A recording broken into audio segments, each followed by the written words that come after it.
Τρεις βόμβες. Ποιον αριθμό δείχνει πας πίσω σε αυτόν? 3. Πας στο 3. Ερώτηση, Νικολέτα. Πώς και γιατί χώρισε ο Θεοδόσιος την αυτοκρατορία πριν το θάνατό του? Δεν θα απαντήσεις εσύ. Εμείς. Ναι,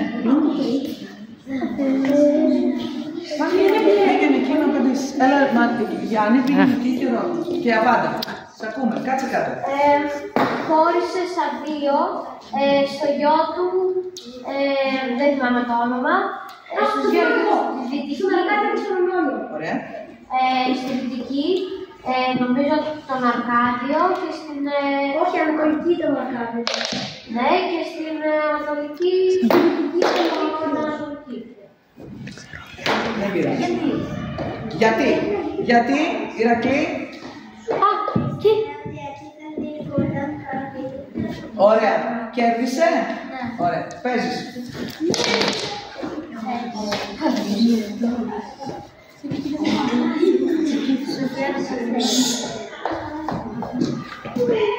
Για λίγο, πολύ. Όχι, Λοιπόν, εσύ παίζεις. Πας 3 βήματα μπροστά. Πάλι εκεί. άντε πάλι. Πάμε ξανά. Ρίξε ξανά. Έχεις πάλι ερώτηση? Όχι, ξαναρίξε για να παίξουμε λίγο να προχωρήσει το παιχνίδι. Ωραία. Έχεις τώρα σε παίζεις. Δεν έχει ερώτηση. 3. Ξαναρίξε πίσω. Ξαναρίξε. Μαζί. Παίξε.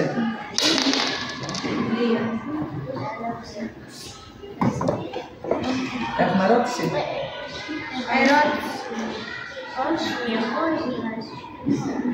Ωραία, παίξε. Ερώτηση. 4.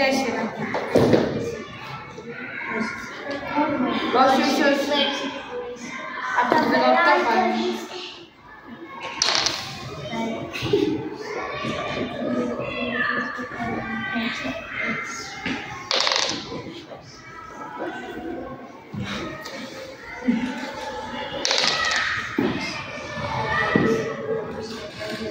Πες ότι πηγαίνεις την ερώτηση για να κάνουμε ακόμη μια ερώτηση να το κλείσουμε.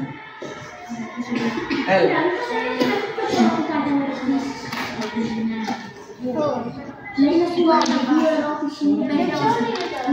Έλα, πάμε. Ο Χρήστος. Πώς συμπεριφέρθηκαν οι Ρωμαίοι σε αυτούς που συμμάχισαν μαζί τους? Όχι, τώρα θα απαντήσει η άλλη ομάδα.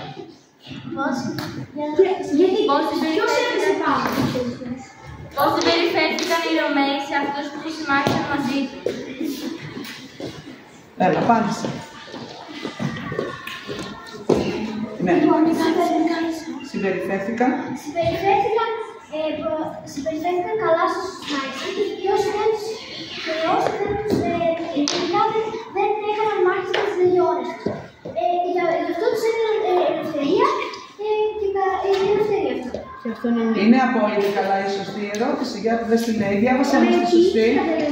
Σε όσοι συμμάχισαν μαζί τους ή αντιστάθηκαν στις λεγιώνες τους, παραχώρησαν ανεξαρτησία ή αυτονομία και ανέθεταν τη διοίκησή τους σε φιλορωμαίους Έλληνες. Οπότε χάνει.